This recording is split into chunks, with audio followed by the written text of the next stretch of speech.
and say your affirmations. Go. Wake up every day and say your affirmations. Go. Wake up every day and say your affirmations. Go. Wake up every day and say your affirmations. Go. Happiness and kindness is a choice. Wake up. All right. Greetings, greetings, greetings. Blessings, blessings, blessings. Love, love, love.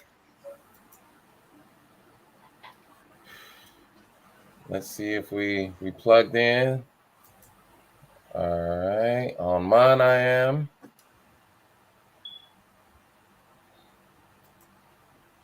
Okay, I see you on Newborn. And I see you on, oh, hold on. Let's see. Okay, there he is. Yeah, we live on my channel. Okay. Where you at, John? Let me see. Hold on. I'm trying to see if it's not showing up on the Almonds page though. Let's see something. I can see it. I see it where it's hanging out, but it's telling me to go live to start the event. It doesn't do that automatically. I don't. Not my video button this time on there. Can both of y'all hit refresh on y'all page? Because I had to refresh mine for it to pop up. Okay, I see it. It looks like it's live on mine. Yeah, we're just giving the folks a few minutes to fly on in here, and then we'll get started. Let me go to his page one more time, because I see it on mine. Yeah, I still don't see it, John.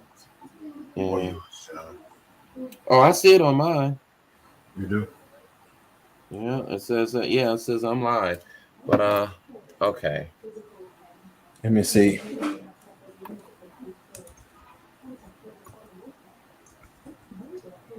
Uh-oh.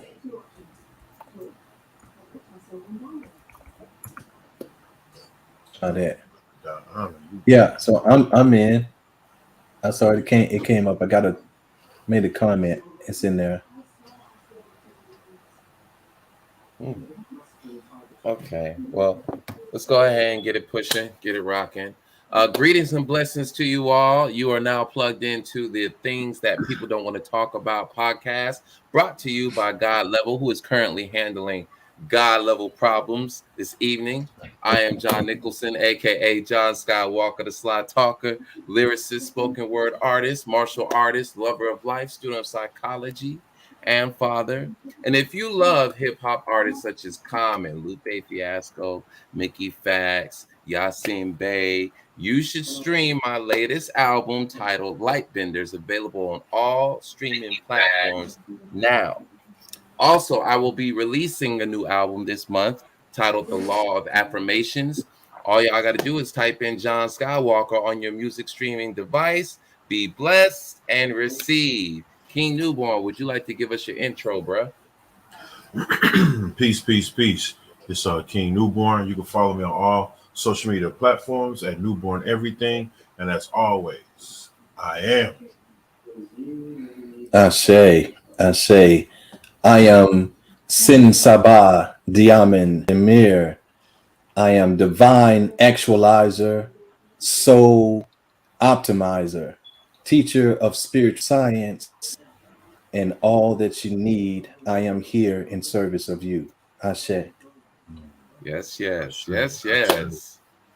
So today's yes, indeed. That's real. Indeed. That's real.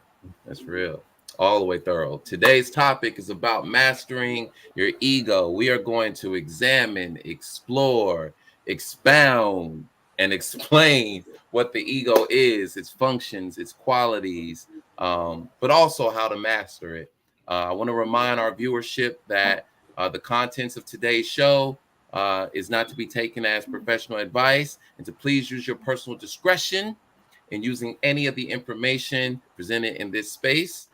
We are simply here to raise consciousness regarding the nature of the ego that lives in us all, because it is through awareness that we can start and maintain the path of self-mastery. So let's go ahead and dig into this. Let's get some description, a little bit of understanding of what the ego is. You know, what are we dealing with here? What do we mean when we say ego? What do we mean? Saba, you want to take the first shot, the first swing? Oh, you gonna put me in the spot? I could start. No. I could start too. I'm just playing with you. All right, give me 1 second. Let me. So basically, the ego is definitely something that we have to have to realize. I'm trying to clear off this screen. I got a screen on my thing here. Let me get back to you guys. Hello. There we go. All right. So what is the ego? The ego, again, so many things. You can think of the ego. Let's just say if you have some clothes, and these are not just clothes that just like what you buy at a fabric store, but they made of this special material. When you put them on, they're going to look according to how you feel. They're going to look according to how you think you should present. And it becomes that. And it can change as you change your idea about yourself. Then these clothes start to look different. That's pretty much what the ego is. Okay, it's something that identifies, that actually reflects how you identify with yourself. That's what the ego is, and it's overall it expresses our uniqueness in the world, how we tend to come across to others, whatever our unique ideas, concepts, and gifts are. Then it is reflected in the ego. In the ego itself. Now, the thing about the ego, we're going to get into this later, that it's going to be, what is it going to be in service of?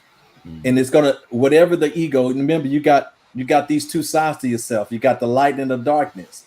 Each are trying to express, they're fighting and fighting for control over that expression, right?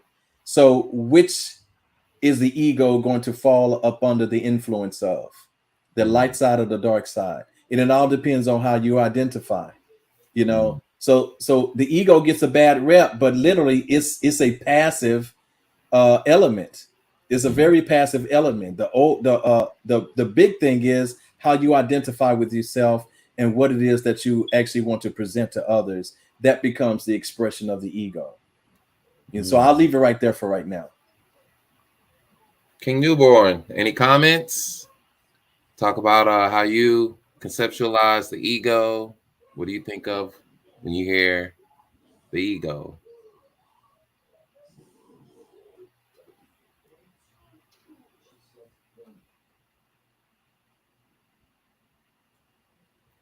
I think you're muted. We can't hear you.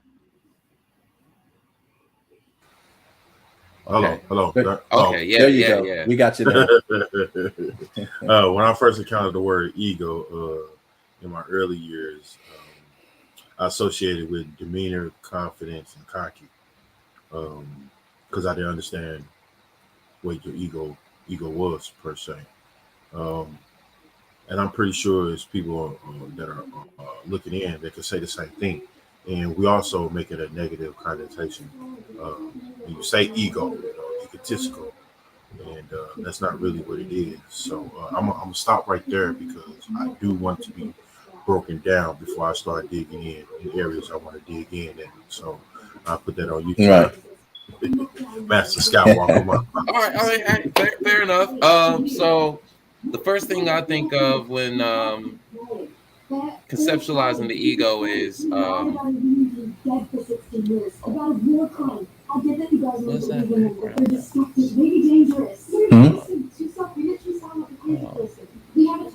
What is this? Do you guys hear that background noise? Yeah, what is that? Background noise? Yeah, somebody watching a movie. Voice. Oh, and you know what? Since I can't hear it, it might be in my house. Hold on for a second. My queen is actually mic is very sensitive, so let me adjust that real quick. Okay. Thanks for letting me know. Yeah. Thanks for letting me know. So let All me right. adjust that to make sure you guys don't have to deal with that. Okay. So when I think of the ego, first thing that comes to my mind is attachments. It's the first thing that comes to mind. Attachments. And it is through those attachments that our egos tend to be expressed, right? So our possessions, our community, our worldviews, our ideologies, our various identities, and this is belonging to the world of illusion, right? Um, it is that part of a person that defines itself as a personality, right? It's part of it. But it's like the framework, it's separate from the outside world, and yet it also allows spirit and the higher faculties to communicate with the outside world, right? So it's like a framework, it's like your avatar. It's the mediator between ourselves, the physical environment, our desires, our drives, our instincts. And like Saba Diamond was saying, it's got a bad rap. It's got a bad rep as being negative. But it is necessary to a lot of our interactions with the world. I recall it being Latin for I, literally. We all know that everyone has an ego. But I know that also ego and personality are not quite the same thing. They're not really the same thing, but they do have a relationship, right? I just conceptualize ego as being part of the personality. Um, any other conceptualizations of the ego that we want to explore? Well, we're just giving him what you just said, because then how then? And here's a big question, and this is the part that everybody, that a lot of people don't take in consideration. How then? What is the relationship between the ego and the soul? Okay. Okay, the ego and the soul. Mm-hmm. Those things are those are very intimately connected. Mm-hmm. What the soul is and what the ego is. The soul pretty much is a recorder of the vibration that is now generated by the ego. You Mm-hmm. see, so that's why so remember, then the soul itself, it becomes that your rooted idealism about who you are in the world around you. So it becomes a vibration of that. Whatever that is has a vibration. Your thoughts Mm-hmm. have a vibration, right? We all know that. Then those thoughts are literally recorded in a data bank called your soul, and it's going to vibrate according to how you think, whatever you're convinced of in the world. And then your ego is going to be the expression of those thoughts, right? So then this is why, in my tradition, in the Hermetic tradition, when we weigh the heart against the feather of truth, if that vibration is not matching you, or if it's so dense to where it's outweighing that feather of truth, then of course your soul is not accepted into the next realm, because it needs to be a higher vibration. Mm-hmm. So it comes through the essence of the heart. Of course, it's expressed through the heart, and that heart, the electromagnetic energy that's generated from the heart, it actually expands out more than 20 feet in a Mm-hmm. 360-degree radius from your heart. So this is how we can feel people vibe and things like that. And that All right. vibe is going to be all about your ego. It's going to be about the expression of your ego. We can feel it on folks. Some Mm-hmm. folks can't take control of their own ego, so they have to try to get messages. So this is why they attach to songs and things. Even I was guilty at this at one time. In order to really get my personality jump started, I had to go and listen to a song or something like that, and that will put me in the right mood, in the correct mood, ready for whatever it is I'm going for. So sometimes we have to borrow from other vibrations like that. But then is it genuinely yours? Because once that song is over and you haven't heard it for a while, then it goes back to this default state, which is going to reflect what you truly think about yourself on this deeper level. And that becomes, again, it becomes part of your ego, the way you are seen, the way you want to be seen by the world, either a victim or a villain. A lot of times we default to one of those. Mm. You know, even those who posit themselves as victims, that's the ego move. Okay, and people, a lot of people don't say that they're being egoic, but that is very egoic to sit there and say, "Oh, this is always happening to me," and it's because that's how you want to be seen. That's your ego. That's your ego. So anyway, let me spread the love a little bit. That's deep. King Newborn. Comments. I'm listening right now. Yeah, I don't have comments just yet. I'm coming though. Oh, okay. We could start talking into we can start digging into some qualities of a healthy ego, right? So what I'm gonna do, I'm gonna read some of the comments that I collected in my sample experiment over the past weekend. I asked the audience members on my Facebook page, do they think there is such thing as a healthy ego or not? And if so, what does it look like? So I just wanted to get, just a sample of how people view a healthy ego. So let's see. I got about 18 comments here. So not going to say any of the names. I'm just going to read the comments. One responder said, yes, absolutely. Positive competition and constructive criticism can be a few identities. When I see people who are rich in spirit having a great time together, elevating each other with their positive vibes and self-care is super healthy. Okay. Another responder said, yes, but I feel like it's separate. It's a separate personality / person in us all with a mind of its own that can get unhinged a bit without consistent and constant modulation. Which is why some would suggest staying out of the ego state. It's energy consuming.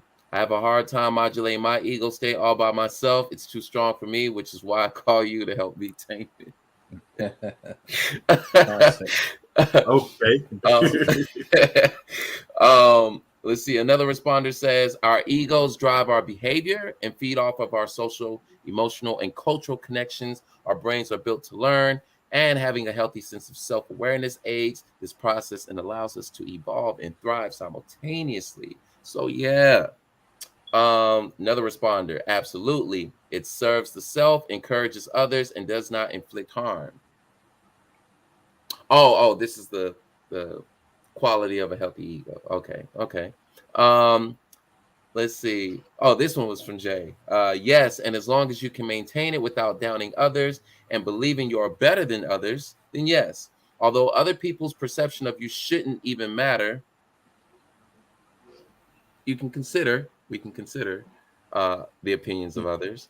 It almost saddens me to see that people care about others' ego. There's always someone to look up to, no matter who you are.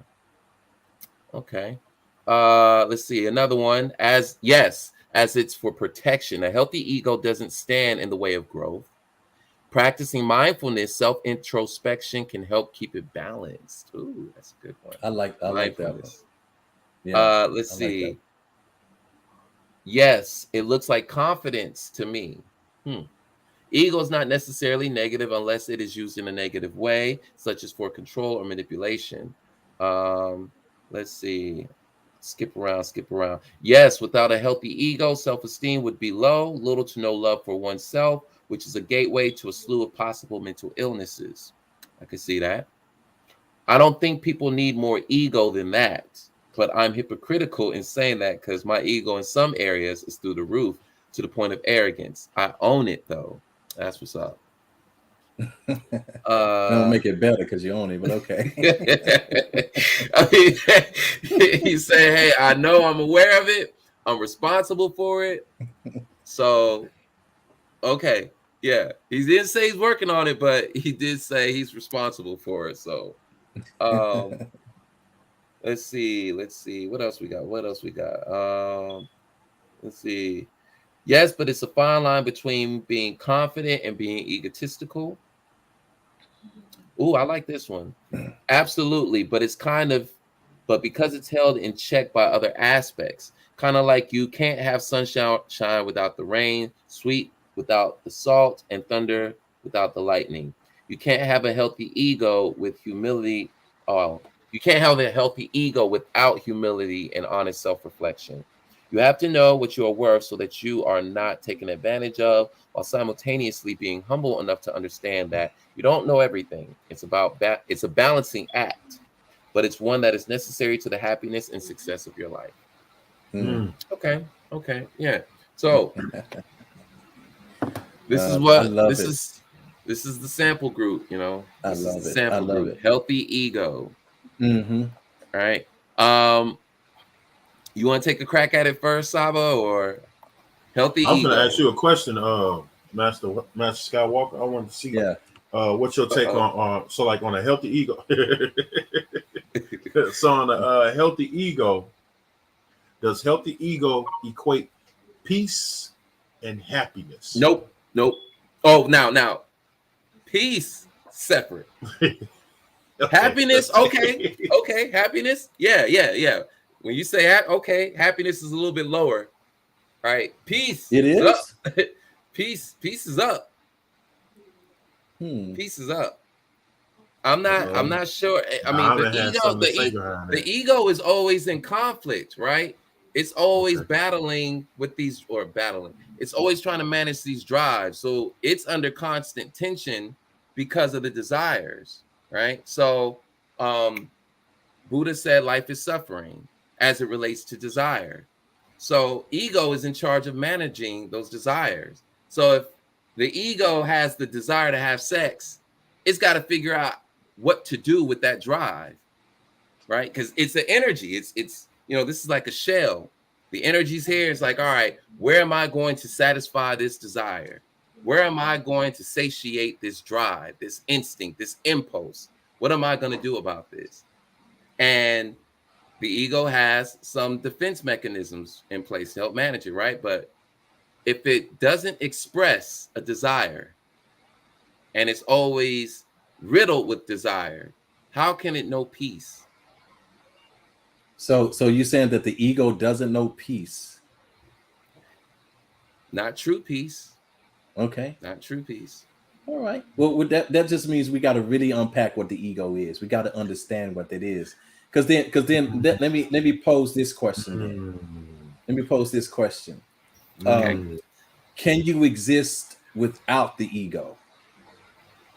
Physically? Yes. Can you incarnate? Can you have an incarnation without the ego? You need the ego for an incarnation. Okay. Then can you attain happiness in your existence? Let's see. In my existence without the ego, you're saying? Or are we talking about happiness as it relates? We just established, you said you can't have a physical existence without the ego. Without the ego. Okay. Right. Okay. So then, but can you have a physical existence and also attain happiness? Happiness. Can you have a physical? Okay. All right, so we got to define happiness now. Because I'm thinking happiness as a state of being. Well, it is a state of being, beloved. It is a state of being. All right, state of being. All right, so being. So if we're saying being, that's high. Yes. So happiness is a very high thing. It's a okay. Very all high right. state. All right. I see where you're going. All right. It's a very high state. But is it higher than peace, though? Is it higher? No, absolutely not. Okay. So we have to think of happiness as an effect. Okay. Happiness is an effect. It's not the equation itself. Mm-hmm. Okay. It's not the equation. Now the equation is peace is one component of the equation, and also enjoyment is another component of the equation. Mm-hmm. Okay. So when you are now existing on this scale to where you go from peace to enjoyment, meaning, and this is, you said something extremely important about desire. So we're going to get to that in a second. But when you transcend desire and you live and you're at peace for the things that you have, and then you enjoy the things that you have, and then you're at peace when those things transcend, as they will, because that's how life is. It's a life of cycles. Things come and they go. But as they transition out of your life and you maintain peace, so you have enjoyment when they're there, and then you can maintain peace when they're gone. And when you can fluctuate on that scale with no problem, then the sum of that is happiness. That means you are happy indeed. Happiness is nothing more than a continuous state of enjoyment. That's what happiness is. Remember, I told you guys before about there was another scale that we go between pain and pleasure. Okay, pain and pleasure. Okay. That's a lower scale. There's no happiness on that one. Okay, Okay. because pleasure, all pleasure is a temporary moment of enjoyment. All right. So I think that's where I'm getting it confused, because I sort of connect happiness with pleasure. But what you're indicating is that pleasure could be a component of happiness, right? But perhaps, like, I guess, in a lower form. It can't. It is a lower form. It's like a lesser degree. It's a lesser degree of what happiness is, and more so what enjoyment is. Because remember, if it escapes, now you are not truly happy if you're not in a constant state of enjoyment. It's got to be a constant state. Every moment and every day, you're always in a state of enjoyment. Now that takes an initiatory effort in order to get to that level of being. Okay, you're not going to just get there. That don't just fall in your lap. This is pretty much what we're here to attain, right? So to attain that level of beingness, you literally have to let a lot of stuff go, and those things that we hold on to is because of our desires. So when we're living according to our desires and our emotionality and sensuality, those are all the urges set forth by the physical body, right? So it's the lower nature that garners those things. So our likes and dislikes, those are our desires, what we like and what we don't like, right? So those become the things that we want and don't want. Yeah. Right? Preferences. Exactly. So the emotionality is going to be connected to that. So we're going to be now emotionally connected to these things that we like and we don't like. So these things, it goes back to our triggers. Those things that we don't like triggers the emotional conditionings. You see? So this is how all this stuff is starting to connect now. So then now you have an ego that is out of balance, because now that ego is now expressing a limit in a limited way. So all the ego, you have to think of the ego like this as well. You have some people, like you have different types of vehicles, cars, right? Cars, trucks, and so forth. You got some trucks that have the right tires, and these are all accessories. So how are you going to accessorize your ego, right? So then you have some trucks that have accessories like certain tires with big, what you call those, treads on them that can handle off-road conditions. But then you got other trucks that don't have those tires. They don't work well off-road. You see what I'm saying? So they don't have the right ego in that setting. You see what I'm saying? So how are we presenting? What have you accessorized your ego with? It's therefore accessorizing. Now I accessorize mine with peace. I accessorize because I understand, I've already seen what it's like when my ego is not at peace, when I haven't intentionally accessorized it with peace. Then I ruin relationships.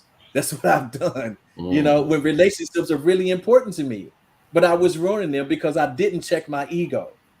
You see, and this is how I acquired the name Nino and all this stuff. Nino is an egotistical bastard. So I had to transcend Nino. You see? So I had to get rid of that ego and become Diamond. You see? So now my ego is Diamond. So when you're looking at Diamond, that's my ego at this point. It has made many transitions, but it's now how do you intend to present to the world?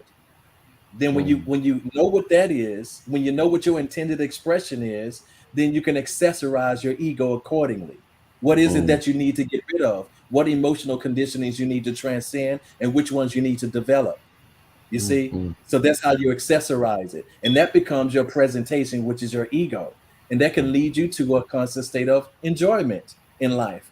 Because I much more so, look, you my brothers, right? I love the fact that I have y'all in my life. And but there was a time when y'all wouldn't have liked me.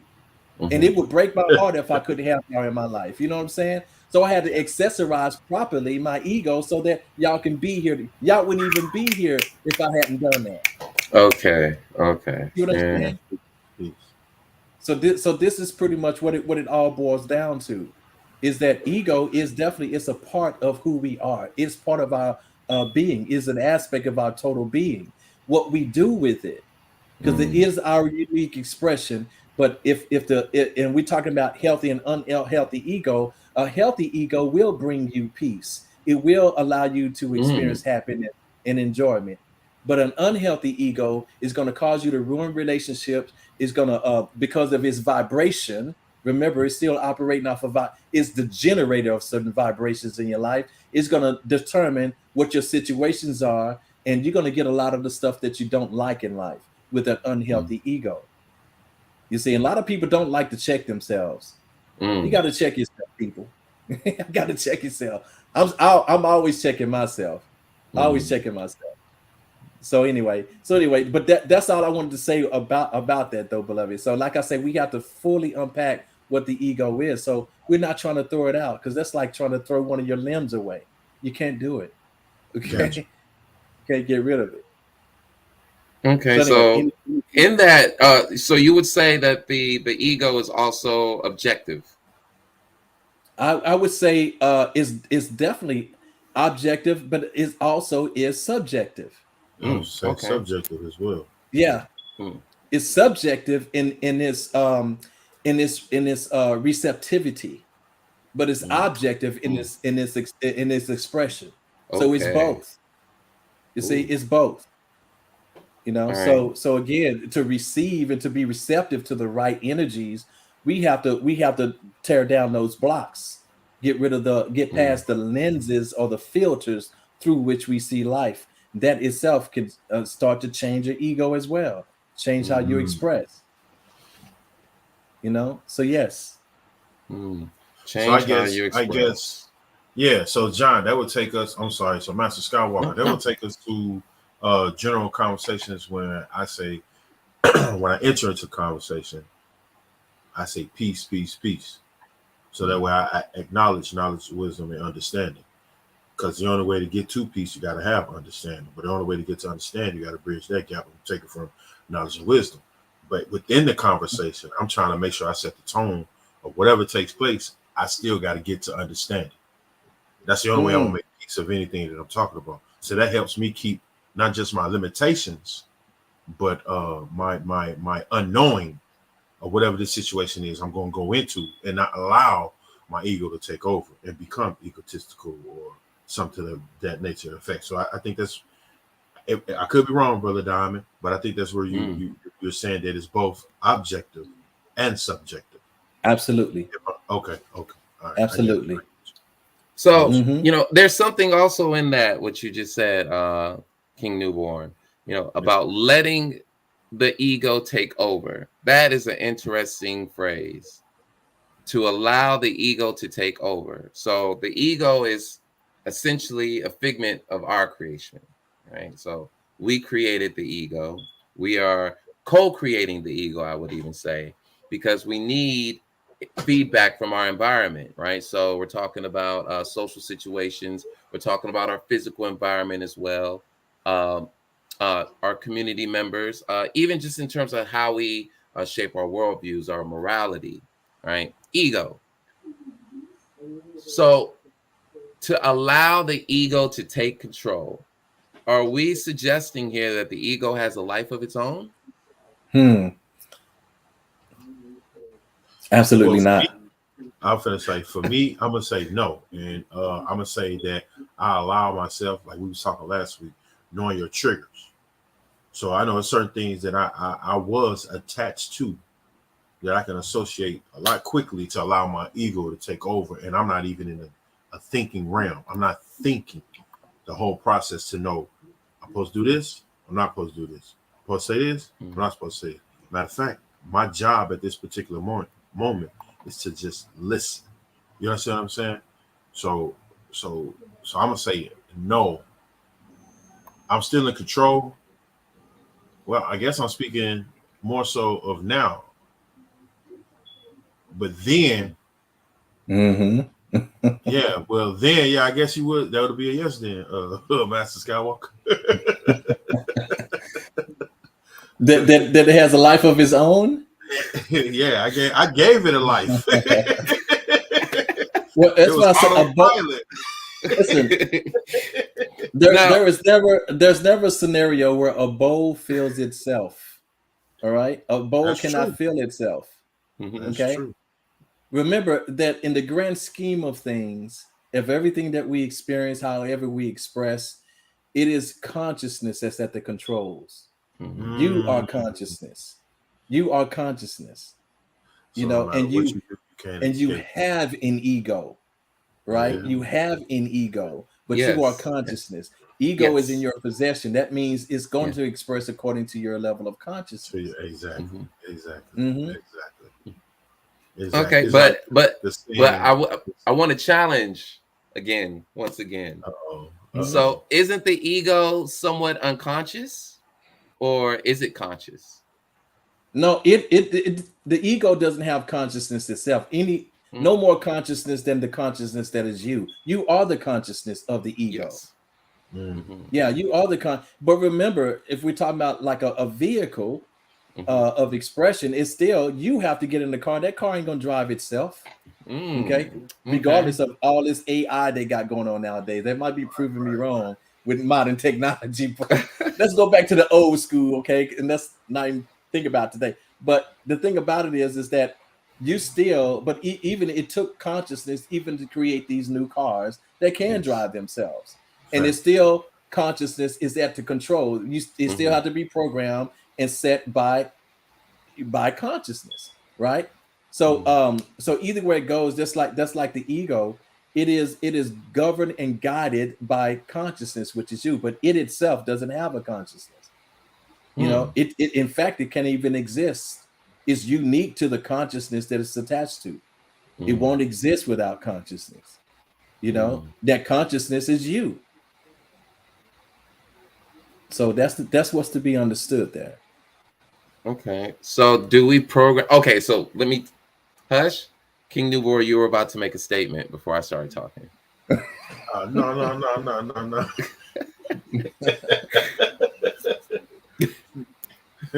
No, I totally agree.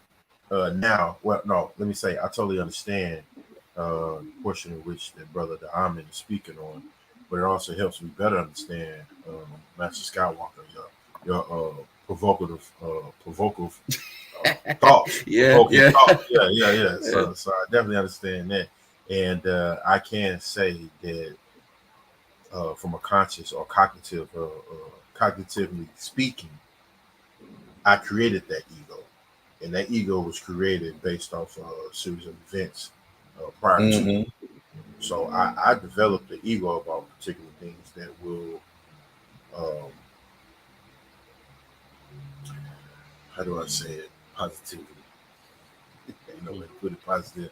It made it seem like I was cocky and arrogant all the time, but due to having to figure things out on my own all the time, coming to solutions, and being the only person I could run home to, which is self, it produced that ego. So in the midst of it, no matter what was going on, I knew my way was the only way and the right way. Which, if I know it's a billion people in this world, there's a billion different ways one situation can be handled. You know what I'm saying? So, yeah. So I see both of the points that's being made and how I can push those together. And I appreciate that, John, for provocative question. Yeah, I just want to stretch. I just want us to stretch a little bit. Absolutely. But so just to confirm here, because Amina's kind of raising that question. So is it a matter of our ego being programmed through other people's influence outside of us, and when we experience our egos kind of overriding our consciousness, is it us using our ego as a scapegoat for our unconscious, unskilled behaviors? Blame it on the ego. Yeah, you still can't No. blame it on the ego because you are the one that created the ego through false pretense or either true experiences in life. One or the other. Either way it goes. Like you said, subjective and objective. Like Hmm. you're still the consciousness that actually created the ego itself. So it Hmm. wouldn't exist without you. You know what I'm saying? So I mean, it just brought me So, back so to what you was. Go ahead. I'm sorry. no, you finish up. Go ahead, beloved. No, I'm Finish, just saying finish it up. just brought me back to the two questions you had stated earlier, Master Skywalker. So I'm back right there again. You know where like Diamond had broke down, the vehicle don't exist. Well, the vehicle can't move until I get in it. Mhm. But I'm the one that actually created the vehicle. Like the car would never have existed if I didn't have a problem or a situation where I felt the need to build a car. But now I'm trying to blame the car or the bowl or the glass being half empty or half full when I'm the one to put the content in it. I'm the one to put the effort in building it. So it still come right back to self. All right. If I'm making So sense. Go ahead. so with that, I wanna let's build with that, right? So let's go ahead and switch over into the other lane. Uh the ego being dysfunctional, right? So here we are, we're operating inside of the ego, we're expressing through the ego. So what do we mean when we say that we have a dysfunctional ego? Is it due to how it developed? Is it due to how it's expressing, how it's managing itself? What are we saying when we're implicating an unhealthy ego? No. So this is like the Now, egotistical now. that's a very abstract kind of thing. So because what we call dysfunctional ego won't be the same for everybody. Mm, So because let's put it like this, because a lot of people like to say that the system that we live in is broken. Actually, this system is not broken. It's doing everything it's designed to do. It's not going to Facts. make everybody comfortable, right? You can mhm, say it's an evil system. You can say it's a good system. It's good for some folks, but it's not so good for others. So when we're talking about a dysfunctional ego, then what is it that there's got to be a measurement? There's got to be a measuring point of how you want to present, right? And if you align yourself with that, so that could be: do you really mean to have an ego that's arrogant? Do you want to be arrogant? Some mm, people actually want to be arrogant. So their ego is not dysfunctional to them. You know what mm, I'm saying? But if because they're going to have people who are going to develop relationships with them just because of their arrogance, as we've seen. We've seen, and I know R. Kelly personally, so I know he was very arrogant. And he was able to get into all these relationships because other people had egos that resonate with that arrogance. So it Hmm. wasn't dysfunctional as far as that goes. But if you're trying to align yourself with light, kindness, compassion, and divinity, then that is a dysfunctional ego. So you don't want arrogance. Arrogance brings about, it's the wrong useness of ego. mm, It's the wrong useness of it. So that's why I say what we call dysfunctional is, that's kind of abstract, and it's also subjective. Because of what it could be, so, to one person, those very same attributes that one person would call dysfunctional might be functional for somebody else. So it is, mm, so in other words, this comes back around to an individualized understanding. What is it? How is it that you intend to present to the world? How is it mm, that you intend? What's your unique gifts that you're actually going to bring? And then what's the purpose of you even bringing them forth? What's your purpose? What do you intend to be as far as that goes? Now, that would determine whether or not you have a dysfunction. If your ego ain't working for you, it's completely dysfunctional. If it's bringing you a mm, lot of the stuff that you don't want, it is completely dysfunctional. mm, You know, and that's somebody who can be sit in silence and never bother anybody. But if that type of ego, that's still ego. If that type of mm, ego doesn't get them the relationships that they want, help them develop the relationships, or get them the type of lifestyle that they want, then that ego is dysfunctional. Even though they ain't bothering nobody and they seem to be meek and humble. You see what I'm saying? But it's dysfunctional because it's not bringing them what they need in life. You see? mm. So, and I'm just saying this because I want people to think about this thing. The ego is part of your spiritual and celestial anatomy. Is what it is. You know, so there is nothing. So even in response to Amina, she said, so is it a matter of our ego being programmed through other people's influence outside of us? And when we experience our egos kind of overriding our consciousness, is it us using our ego as scapegoat for our unconscious? So the thing about it is, you can't. You would say that, just kind of like saying the devil made me do it. You know, just like blaming everything on the devil. There's no such thing as the devil. You are just as much the devil as you are God. You're both. Which are you going to allow to express? Oh, hey, I'm just, truth is truth. Let me show y'all real quick. Let me show y'all real quick just how our ancestors saw it. Okay, I just want to show you a picture real quick. Is that okay? Oh yeah. Okay. Oh yeah. So let me see real quick. I just want to show you guys real quick. Where is it? Hold on. Let me see. Am I going to get to? Yeah, here we go. So I want to show you guys this. All right. So this right here, and let's get this off the screen real quick. This right here is, you know, you on one part, you have Heru, and then this is Set, his uncle Set. Set represents the ego in man. Heru represents man's personal will. Okay, which is supposed to be in service of divinity, is his divine father, which is Osar. Now, in the Kemetic metaphorin, Set, who's the brother of Osar,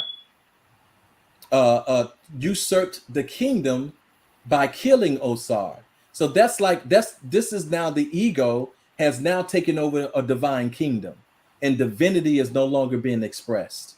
Okay, he's no longer being expressed. So now Uncle Set is in charge, and now what that does, now there has to be a development and birth of a will in man, and this is all taking place inside the soul of man. And so now man has to now redevelop his will in order to overcome his Setian nature, which is tied to the ego being out of balance. So at some point, it was thousands of years of battle between these two.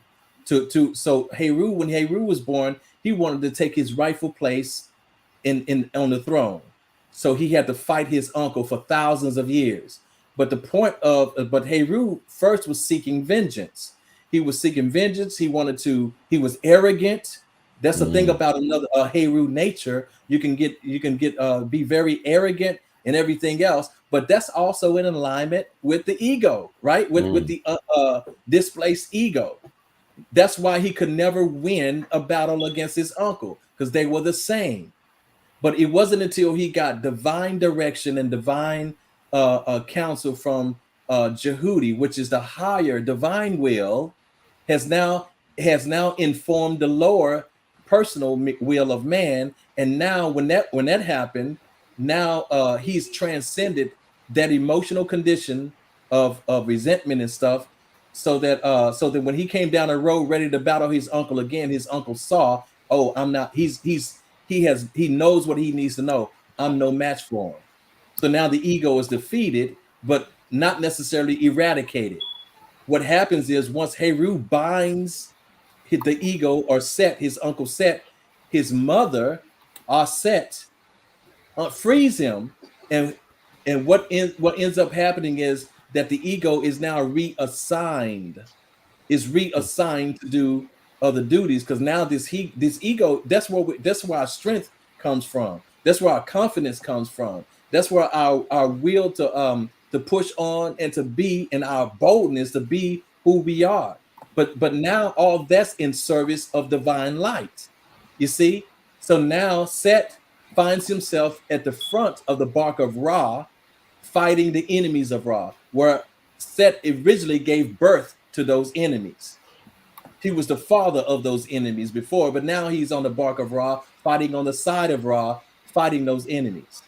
You see what I'm saying? So this, And all this, this is our ancestors' way of telling us exactly what we're talking about today. So they made it so plain and so clear, of the difference between the ego in man and his personal will. And those two things need to be in service of the divine, of your divine nature. That is your true nature. All right. So anyway, I just wanted to show you guys that, just to show you that this is a very ancient conversation. It's a very ancient conversation.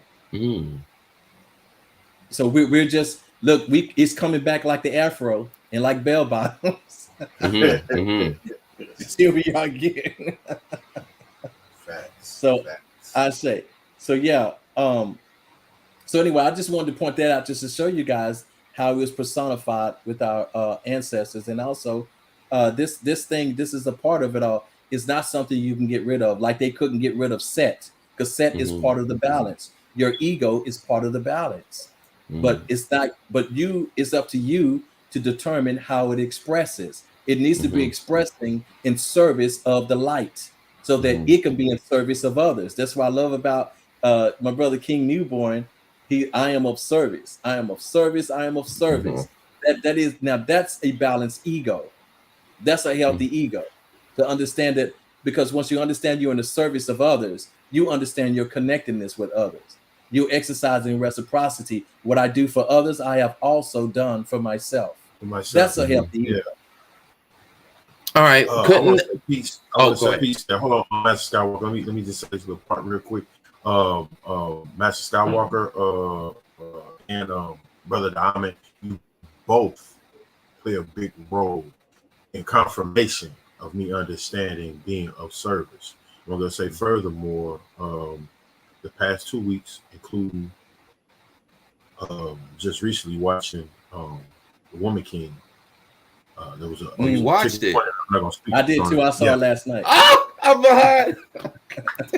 Bro, yes. It killed me. This one particular scene. I'm not gonna speak on it. I mean, I'm gonna speak of it, but not necessarily the scene. But I'm saying from the scene, this is what I took, and it's more confirmation for the purpose of always staying in being of service. Like you're always supposed to be in constant of being of service, because everything has already been given to you. The ultimate has been given to you, which is to be able to experience life.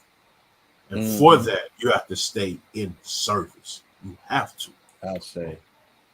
From that movie was like the last thing that I needed to understand, that I need to stay conscious of being of service. So I had to stop looking at something to serve me and see me being of service to it. Come on. That's right. Real talk. Right. Like that hit real different. And it shook me. Like I got chills from it. And the scene ain't even a good minute long. The particular scene that I'm speaking of. It shook me. Then it made me really understand why I continue to say I'm of service, and why some of the things that are taking place in my life currently right now as we speak. So I'm very appreciative to even be at this level of consciousness, to be able to say I am of service. I say. Yes. And thank you for being of service, brother. We really appreciate that. Thank both of you brothers. Shout out to J Love. Thank you, Queen. Thank you. Yeah, I was gonna I want to read that comment right there that she laid out. She said, "Don't get personal about it. Accept all of your mistakes. Stop being afraid of looking silly.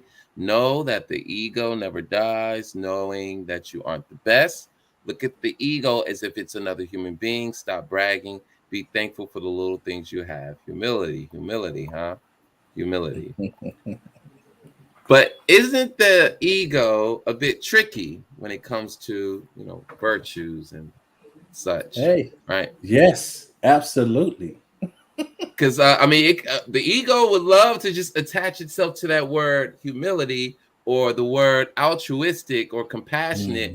I am generous. See how many nonprofit organizations I opened up. You see how much money I'm giving to Africa over here, that I'm giving to Belize. Did you see what I did for that lady today? Let me show it on Instagram. You see what I did? What I did? Look at me. Doesn't the ego do that as well? Big time. It even dresses itself up in good deeds, Woo! you know, but for its own personal agenda. It is a very, very sneaky, slithery creature. That it is. That it is. Absolutely. Woo. That's why you have to be awareness is the key. You have to be aware. Awareness is the key. Absolutely. You think Set took over the kingdom? You think that was an easy thing? We're talking about he took over the kingdom from a god, his brother, who was a very powerful god, right? The foremost god in all of the world, right? So then you have to be mighty slick in order to do that. Crafty. The slicker can of oil. You got to be very crafty, very crafty. And then this is why time after time, it's just like remember that movie Lion King, which actually is like the story of Set and Heru, because you got Simba, Scar, and so you got and then Mufasa who's killed by his brother Scar. It's pretty much like a rendition, is a retelling of that same story. But remember how Scar actually coerced and Simba into leaving. He made Simba think that his father's death was his fault. Instead of, you know, even though Scar is the one who killed his father, but he convinced Simba that it was his fault and made him leave the kingdom so he can take over the kingdom. And then even tried to convince when Simba came back when he was grown, he tried to throw that back on him until he realized, but he had to tell him, I killed your dad. He's like, what? That's the first time he got it. He was like, what? Tell him the truth, you know. But that's pretty much how slick the ego is. That's how slick he is. So you got to be careful because it will slip in there. I constantly have to check mine because I'm a Heru energy, and, you know, and that can become arrogant. A lot of times I'll be want to just toot my own horn so loud because it seems like not enough people realizing this, you know. So I'll be like, no, so I'll be want to toot my own horn, and that's arrogance. And I'm like, no, I got to fight against that. Stay silent, stay humble. You know, stay humble. They will see what they will need to see. Once their own noise of their own ego calms down, then they can see what there is. So just be patient. Be patient. So what I'm hearing there is you have to really monitor your self-talk, because the ego has a whole library of stories that it tells itself in relation to its normal experience, its daily experience. So self-monitoring is very key. So yes. how do we distinguish the noise or the chatter of the ego? How do we know that is the ego always speaking? Listen, man, now you're getting into some dangerous territory. And this is why I say that. This is why I say that, because it's still you. It's you. So when you're speaking, of course your ego is speaking. When you think and when you feel, that's your ego thinking and feeling. So you can't really tell the difference. You can't tell the difference. You don't know when it's the ego. It have to be somebody outside of you to tell you, hey, you know, point that out, because you really feel righteous and okay in your actions, because you just kind of go with it. It's the way you feel. It's that urge you're answering at that time, and you don't really realize it. I've done this so many times. Then I have to think about it, like, you know what? Let me go back and think about my true intentions in that. You know, let me think about my true intentions. You know what? It got me. I really did intend to be seen a certain way, you know, and I shouldn't be like that. You know, and then you paid the price for that. You see? So I have to go back out and it slipped right in. I didn't even realize it. So it's very, very, very slick, man. It's like you can't tell. This is why you have to have some way to measure your own behavior. What are you aligning yourself with? Yes, go ahead, brother. Don't mean to interject. I just want to also comment. How do you balance out your ego? To Amina, for me, it's like years back, and it started with the word peace. I never understood peace is more than just maybe somebody saying bye. Okay, wow. I knew you could make peace, But the only way I would use peace is to say bye. And for me, Amina, to balance out my ego, I would say it in my head a lot. I would say it in conversation, during the conversation a lot. I say it as a greeting, as a closing, as saying bye, as saying hello. Like I use the word so much to just like J Love, just J Praise just said, uh, it humbled me.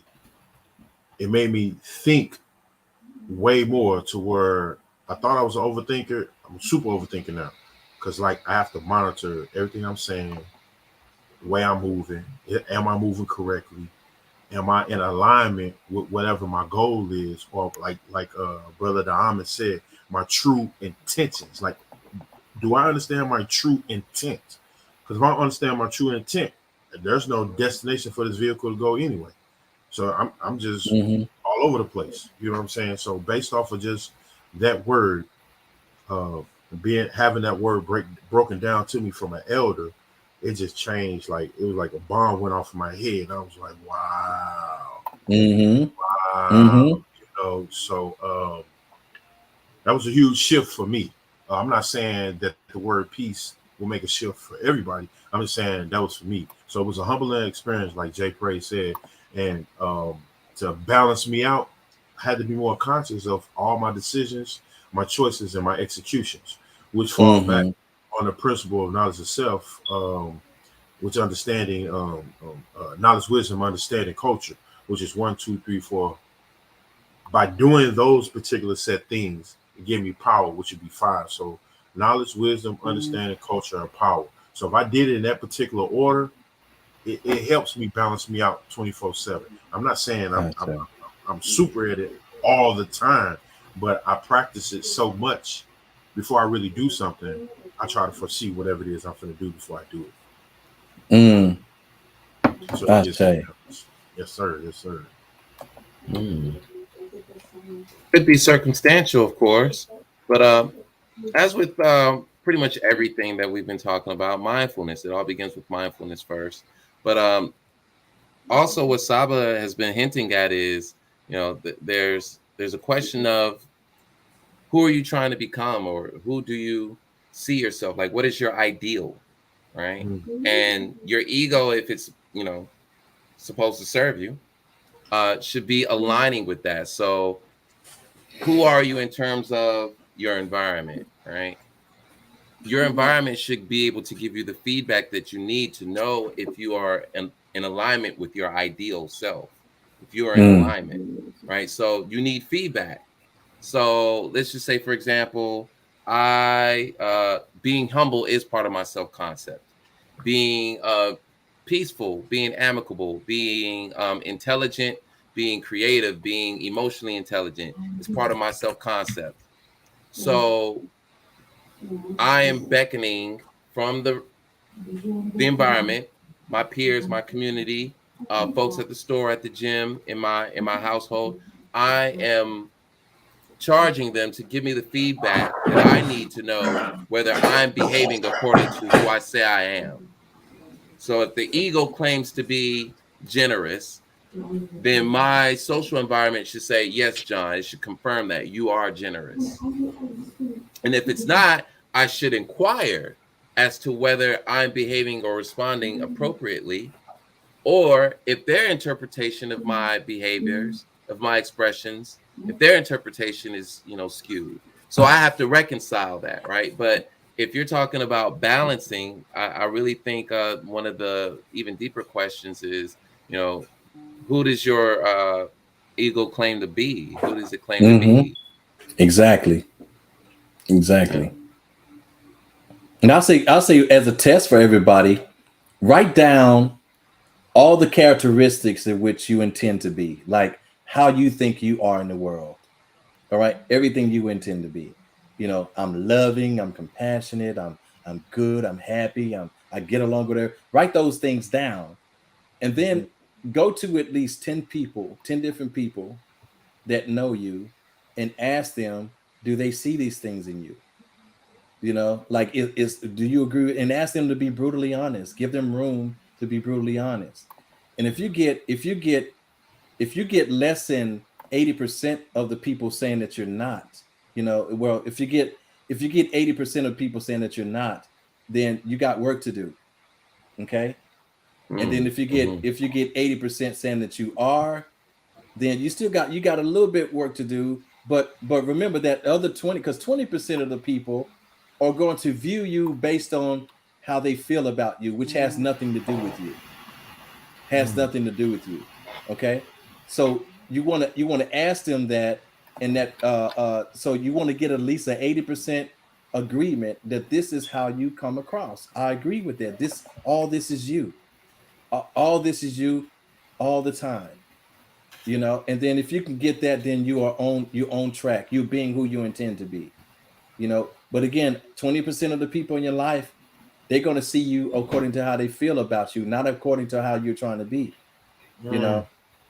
Not according to how you're trying to be, because some folks got their own agenda, and sometimes even in your goodness, you stand in the way of their agenda, so you become something bad for them. So I say test it that way. Test it that way and see if that'll work out for you.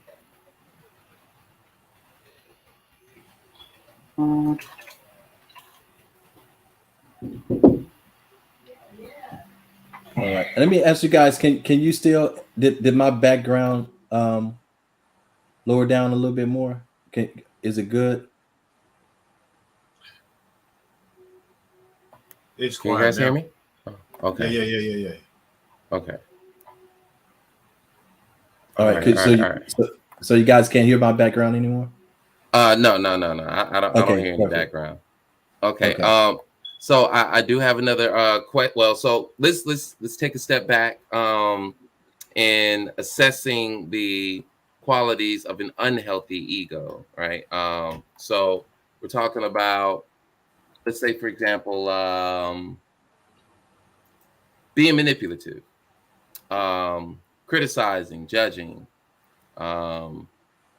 vanity, selfishness,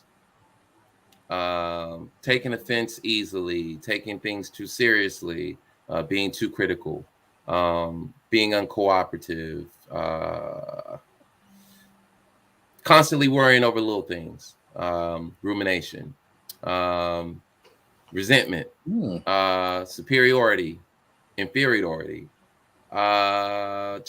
constant need for praise and approval. That's a good one, I think. Unhealthy. The need to be in power or have control over others. So is it fair to say that these qualities are unhealthy for the ego? Is it fair? That's very fair. We'll put it like this. I know one thing for sure is unhealthy for the soul, for the spirit. Those things are, remember, the ego is just a conduit that we express through. It itself it's an unhealthy expression for sure. Okay. The thing is that everything that you name are all emotional conditionings. All that you named is emotional conditionings, which causes us to express. So those become the components of your ego. You see, they become the components of your ego. But again, the ego is there standing by. Look, man, I'm just expressing the way that you are. That's all I'm doing. Don't blame me. If you don't like the way I'm expressing, then change something. But there's a precursor. There's a precursor to the ego. The ego is I almost want to call it an innocent bystander.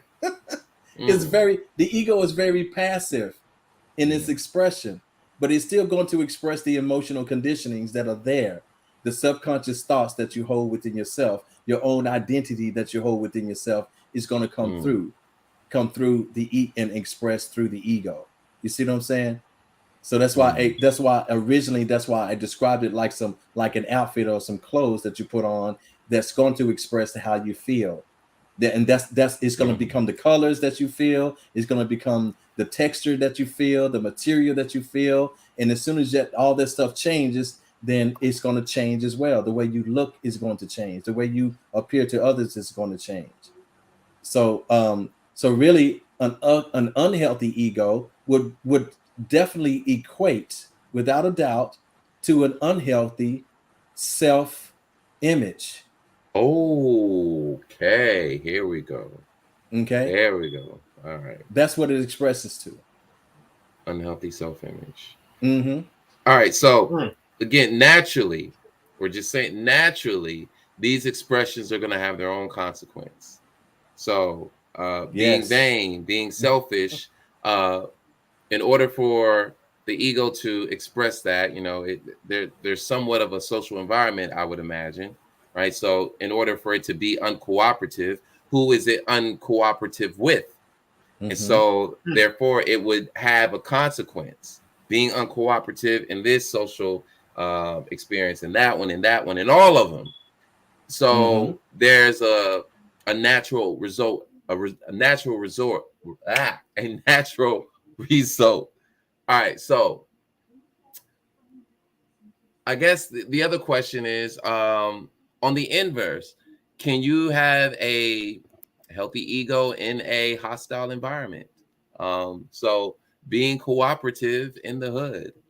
And I know that's a pretty vague one. So being cooperative um in a war zone situation, you're around some guys that you don't trust, but you're being cooperative, right? So that can manifest in a myriad of ways, right? So it has me wondering, do we gauge the health of our ego by, I guess, the outcomes that we receive from our environment? Is that how we gauge the health of our ego? By the outcomes that we receive from our environment. Yes. Trying to see how, if I can. I do know that environment it definitely plays a part in that. And for all of us that lived in the hood and things like that, that you had your ego, you had to have a certain presentation in order to survive on the streets. So your ego had to present a certain way. So I would definitely say that it becomes a product of your environment, because that itself sets up your mindset. I have one of my mentees right now. It's a young man, 30 years old, and all he knew was hustling. His family up in Philly, he, at the very young age of 13, he was already a dope dealer, and he had several trap houses that he was in charge of. Go Hold on, ahead. Saba. I think we got a caller. This is things that people don't want to talk about. John Skywalker speaking. Who am I speaking with? This is J Love, and I would like to say we miss Renee in her God level. We miss God level in her abstinence. Anyways, you provoked me to call when you said about the hood or whatever, and I would say the ego in the hood. Well, my ego in the hood is when I moved to this hood and I had to fight the biggest girl in the hood. I had to fight the most gigantic girl in the hood. And I would say I didn't completely just win the fight, but I didn't completely lose it. So I guess that kind of built my ego around here. I gained a big respect for standing up to myself. Like standing up for myself, if that makes sense. Yeah, why did you have to fight the biggest girl? The ego in the hood would probably be because of the rims you have on your car, the biggest rims, or the nicest car, or the biggest wallet in your pocket. That's kind of like the egos in the hood. All right.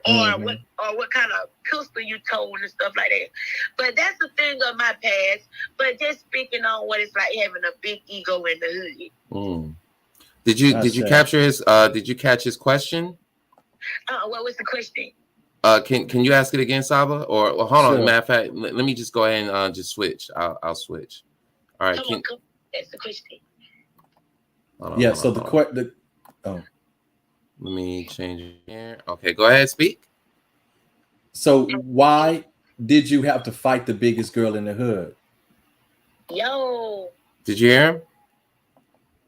I'm here. Do y'all man? Yes. Hold on. Let me try this again. Okay. All right. Say something. All right. Can you hear me now? I can hear you. Okay. So why did you have to fight the biggest girl in the hood? To gain my respect. So, and coming into this hood, I would say when you're a newcomer, you're stepping on some new turf, and you don't want to be like people. People think you're the law when you move, when you're out the ordinary and you move into the hood. People think you're the law, so you have to go through some things like, I don't know, I would say hazing or whatever they call it. An initiation. It's kind of like an initiation. When you move into this area of town, if you just move here, don't nobody know you quite yet, you're considered probably potentially the law. So with that being said, they take you through an initiation. You have to fight the biggest girl in the hood, and if you don't call the police and you don't do all, it's ridiculous. I know it's ridiculous. Savage. Look, you might as well be in prison. Yeah, because oh my God, and to be honest, I knew it was ridiculous when it was going on, but I went through a situation where every day this girl would show up, and if I didn't fight her, you best believe she was coming back the next day or the next day or the day after that. So eventually I had to just come off the porch and handle my business. It was ridiculous. It was ridiculous then. It's ridiculous now. Thank God I done grown from it. But I would say now, as of today, I don't have those problems anymore. I can go to sleep with my door. Oh, I don't, but I could. I can go to sleep on my porch, won't nobody bother me. But it's just the ridiculous things you have to go through when you're in the hood. That stuff it don't make a lick of sense. I wasn't that type of person, so I felt like I was stepping down somewhat from being who I was, just to stoop to get over that. But I had to live through that. And then the thing of the matter is, and it was wild because when we fought, the police did get called. We didn't call the police, but we fought. And when we heard the sirens, everybody had to run in the house and lay on the floor until the police left the hood. And then after that, everybody come back out the door and talk about the fight. Now, if that's not ridiculous, but that's ridiculous. Yeah. It was foolishness. But yeah, that's how the ego is around here. Take care. All right, love. Thanks for calling in. We saw your text right there. If you could call back in 229-921-1458. I say I want to hit on something she said because and because this is where I was going to get into is eventually, because you had already just named some attributes of an unhealthy ego. Wait. Go ahead. Go ahead. I'll wait to get into it after she. This is things that people don't want to talk about. John Skywalker speaking. Who do I have the pleasure of speaking with? This is Amina. Hey. How goes it, Amina? We're doing well this evening. How about you? I'm doing good. I'm enjoying the conversation, mostly listening because for me, it's a lot of different concepts that's helping me to reshape and define what the ego is. I wanted to call in because as we started talking about the ego and then the signs of an unhealthy ego, and I was watching last night. I ended up stumbling upon the series Who Shot You, like the Tupac Shakur story. And so they're going through this whole investigation, reopening up the investigation to try to find out who killed Tupac, right? And rest in peace to him, and you know, I pray that the positive influence that he had, continues to live on. But it was really sad because you have so many different theories floating. So there was the one theory that he died as a result of retaliation, because I don't know how many people know this. He was involved in a scuffle or whatever, like within an hour prior to him being killed. And then there was the theory that it was the police and the government that killed him, right? There was theories that because of the East Coast, West Coast beef, that Biggie and P. Diddy had something to do with his death. Then it was rumors also that Suge Knight possibly had something to do with his death, right? And I'm listening to the story and everything like that. So I find myself, I identify as an artist. I am a creative spirit. And as I'm looking at the story, I'm just like, so many people fail to realize who Pac really was. Pac knew who he was, but I think Pac's ego, as he got around certain people, was not in alignment with his essence, right? And so, if you ask me who killed Pac, I think his ego being out of alignment with the essence of who he was, his higher self, that got him killed. I don't think it's as much of a matter of let's figure out who the trigger person was who literally shot him. Like, it goes back to the idea of us having to be accountable. So I like the way that Diamond has been breaking down what our ego is and letting it be known that we are the consciousness of our ego. So when you put it in that respect, it's kind of like, would you allow for your shadow to lead you? You shouldn't. Your shadow is supposed to be behind you. Your shadow is the result of you, your material body having light shed on it, and it casts a shadow, right? But why would you follow your shadow? You know what I'm saying? So to me, the ego also is like the shadow part of us, like it's supposed to be a part of us.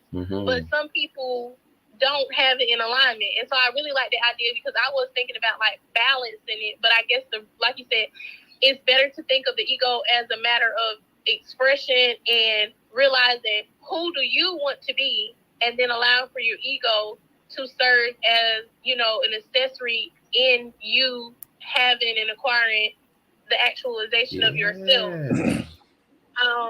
But yeah, it's very unfortunate because people, when you don't understand the different parts of you, your mind, your body, your spirit, and then the level of your consciousness also being kind of split with having that ego, it's very easy to not actualize, to not actually like spiritually develop in a way where you reach your higher self, and then you become a victim of an untamed ego, which really is, it's kind of hard to say that it's, I don't know to say it's untamed, I would say underdeveloped self, which causes unaligned ego is, I guess, the better way.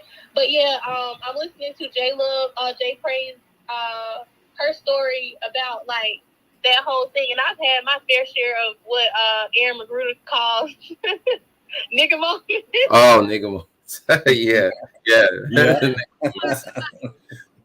I've had my fair share of nigga moments, and like I kid you not, there have been moments like right while you're in the middle of it, it's almost like having an out of body experience, because at those moments, that's when I realized like, okay, my higher self was not in full control.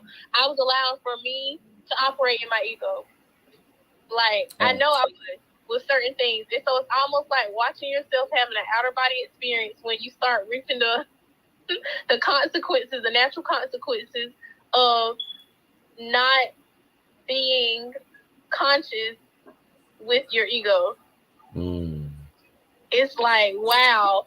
And it makes, for me, it has caused me to do the work to, like Diamond was saying earlier, to determine who do I want to be. And then I think you also articulated this, John, making sure that if your ego is saying, I'm giving, well, is this conducive? Like in your actions, is this conducive in your intentions? Because otherwise, then your ego wants titles that it doesn't necessarily deserve. And it could be that your ego wants titles that it doesn't deserve because you just haven't done the work and your ego That's it. has tapped into what you've told it that you're capable of being, and then your ego just wants that to already be. You know what I'm saying? I think our egos doesn't really have a concept of time. And so, like, if we don't have that within ourselves to manage ourselves, our time, to put in the work, to actualize, then the ego is going to be out of alignment, because the ego just knows, like Diamond said, it just knows what we tell it. Mm-hmm. And it might get to a point where, you know, it seems to be echoing something way more than, like, fixating almost on a specific part of our identity, which could be like the vanities and things of that nature, more so leaning into what our vices as opposed to the virtues. But that's because that's who we are. Because, like, I really like the way Diamond was breaking everything down, because it's just it's reflecting. It's passive. It's just reflecting who we are. So if we haven't done the work, then our ego is going to show up the way we truly are. Okay. Mm-hmm. I'll say. Yeah. But thank y'all so much. I'm ready to listen some more. And also, I want to hear y'all feedback. Like, what do y'all think? Is that like a pretty kind of, for me, it's the most acceptable thing that I feel bad, and I love Pac, I really do, but that's unpopular opinion. Like, for us to actually hold him slightly accountable and say, you know what, Pac got himself killed. That's fair. Yeah. It's a novel theory, but yeah, I that's think right. But I've said the same thing too. Is that, you know, remember, we live on a plane where the principles of cause and effects are prevalent, and you know, and like they say, the old axiom: if you live by the sword, you die by the sword. So you have to be. Right. So he was operating in that energy. So how else was he going out of here? How else? Yeah. So yeah, I agree with you. Alrighty, well, thank y'all so much. It's good, and yes, we miss Renee. It's always like last week we missed King Newborn. Oh, the other week we were missing Diamond. So like, it's not the same dynamics. If anybody's not here, it's like y'all are missed. Well, thank you. That's good to know. I try to make sure I stay present as much as I can. So thank you. Peace. Thank you, Queen. Thank you. All right, much love to you. Peace, Much Queen. love. I want to say to Drebo Senior, I'm glad you're okay in the storm, and you and your family are okay. I'm glad it's only a power outage, but hopefully that doesn't affect you. The water down there is cut off as well. Yeah. So they're without water and electricity. Excellent. Well, I'm glad you guys are okay, and all will be well soon. You know. Also, I want to show you guys a good example of a positive use of the ego. All right, see this right here with J Love. But failure is not an option. I am successful. I am love. I am purpose. That is ego, but it is a positive ego. You see what I mean? This is good. This is a good use of ego. Now, behind all this, what is the source that's going to influence the affirmation here? What's going to affirm this? Is it going to come from the darkness or the light side? So failure is not an option. So, but do you have epithets in place to keep you from stepping on other people's head just to succeed? You see what I'm saying?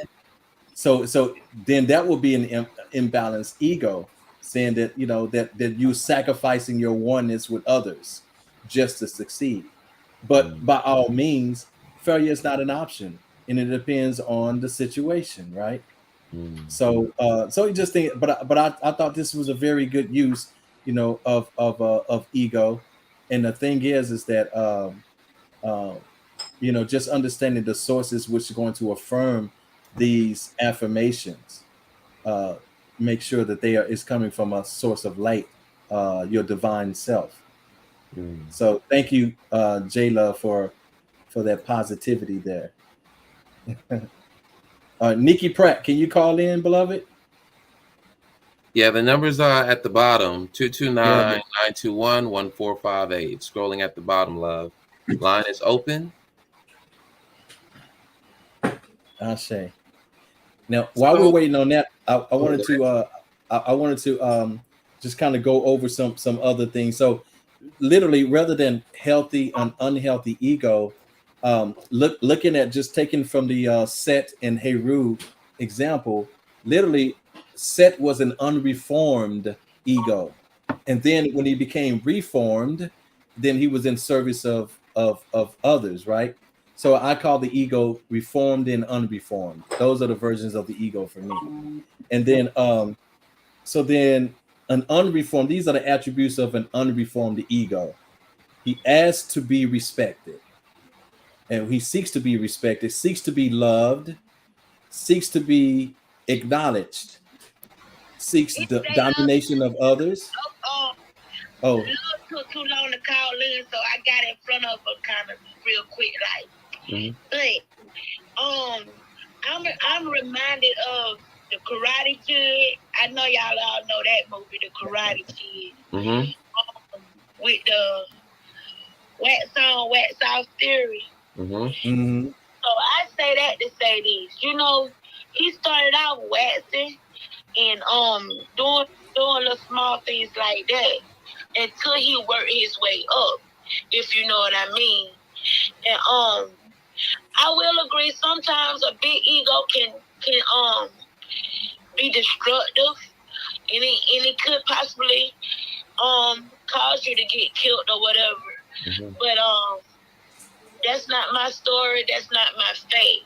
It's all about being humble, having common sense, and another how we make it around here in Moultrie, Georgia, we mind our business. If it ain't got nothing to do with us, it just ain't got nothing to do with us. We mind our business.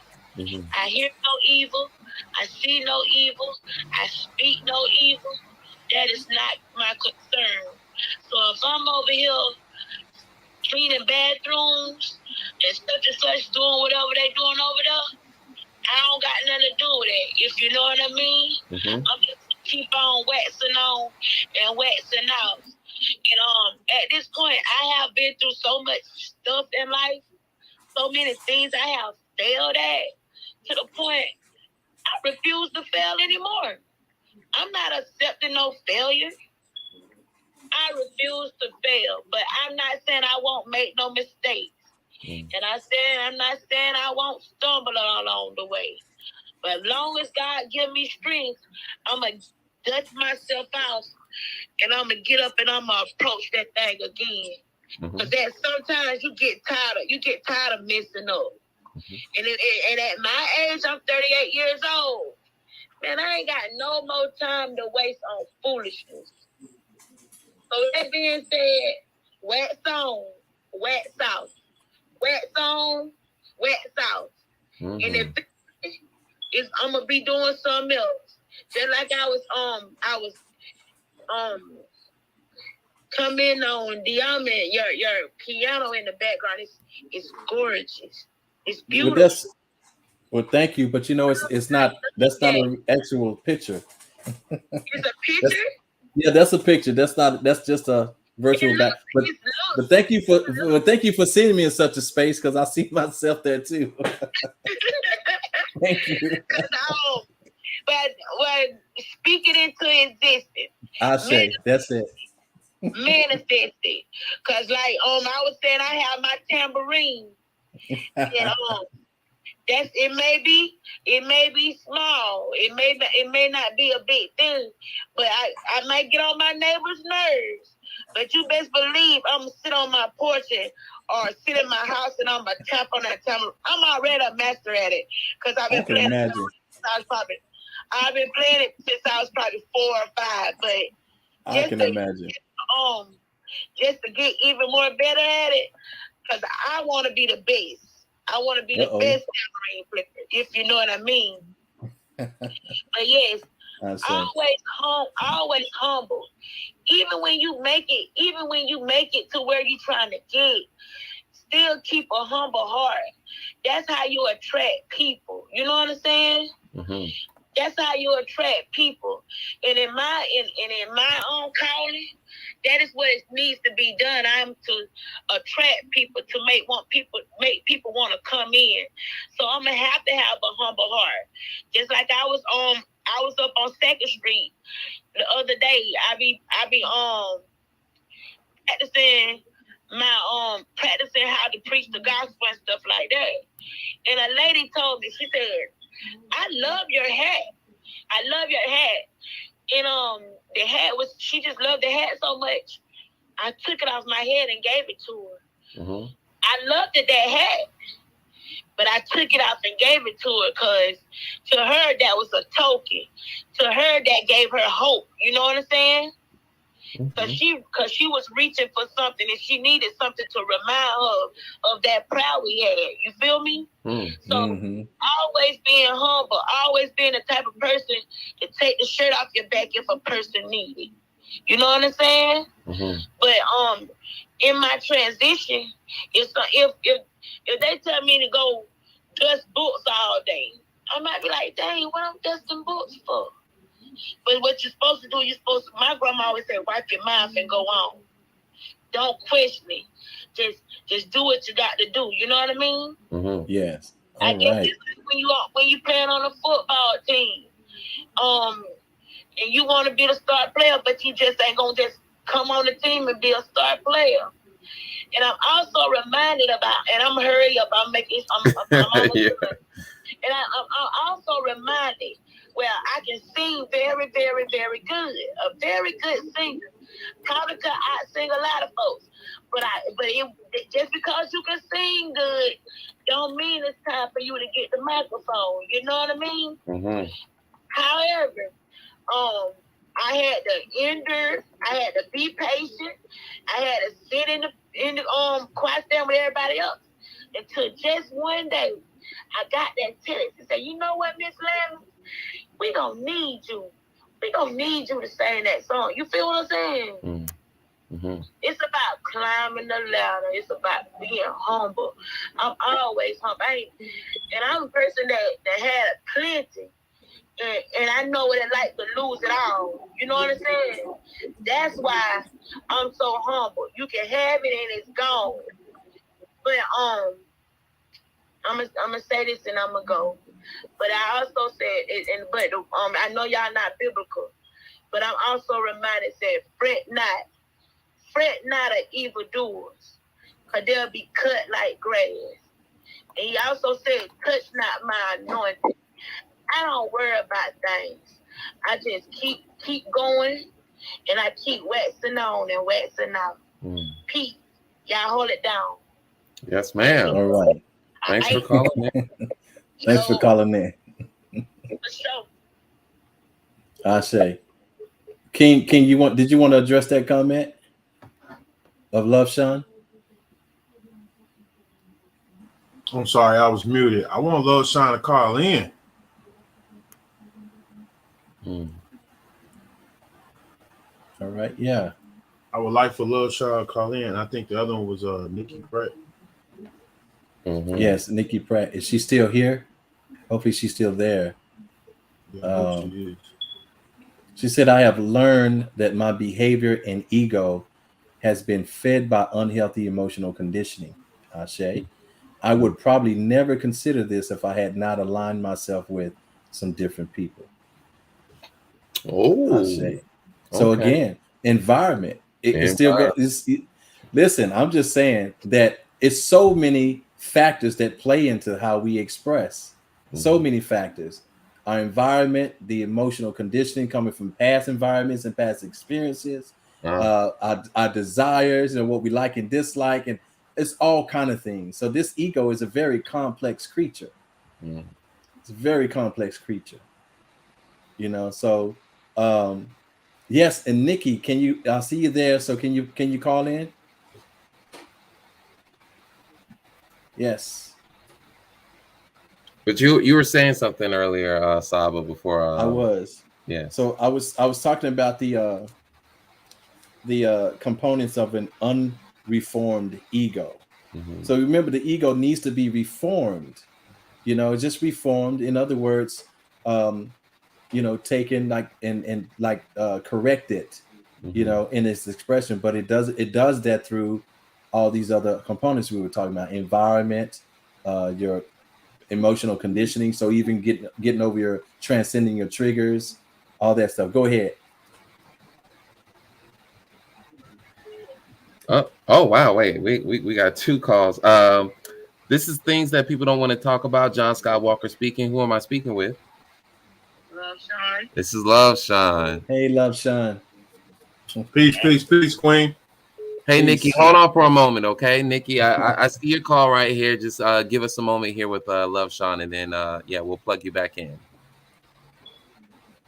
All right, Love Sean, what's your comment? Well, first of all, my comment was based on when I said I align myself with different people. I was actually referring to you all because when you're in an environment, it's not teaching you or helping you to think a different way. You actually think your thinking or what your behavior is actually wrong. So you have to align yourself with different people, different opinions, and be willing to listen to the opinions and actually, being willing to be learned and be receptive to what you're hearing. Ooh. And like I said, for the most part, I've been listening since May. I have got a wealth of information. It's like I set my Sundays to whatever I have to do. I have to be ready to be sitting there. Oh man, thank you. Oh my God, that really does my heart good to hear that. Yeah, we say that y'all not there. I mean, you're not counselors, but this is very therapeutic, especially when you know that you need to work on yourself. Mm-hmm. And that's the first thing. You have to be aware that you need work.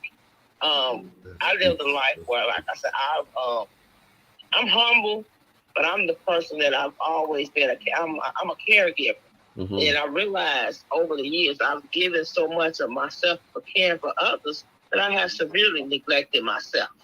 And I'm just at the point, like I keep saying, you're never too old to learn, and you definitely never too old to change. And if you're open to change and open to learning, you can learn from anyone. You just got to be open. You got to open your mind to learn and receive the information. I say. Wow. I really wasn't talking a lot because I was listening to all the dynamics and all the levels of the egos. And like I said, I probably would have never even put it in this type of concept had I not been listening to the podcast. So I thank y'all. I'm coming back every Sunday. As long as you're here, I'm here with you.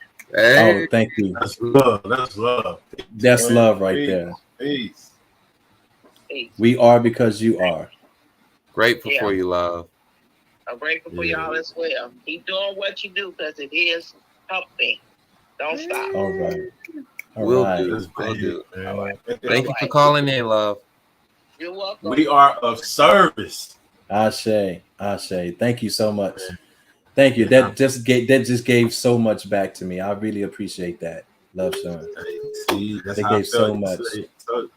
Miss Nikki Pratt, you can call back in, love. The line is please open. Call back in. Yes. Let's come on, hear Nikki. Your comments. Let's hear what you have to say. What are your thoughts and experiences on resolving an unhealthy ego? What are your experiences with an unhealthy ego? Or just what are your conceptions of the ego? How would you define ego?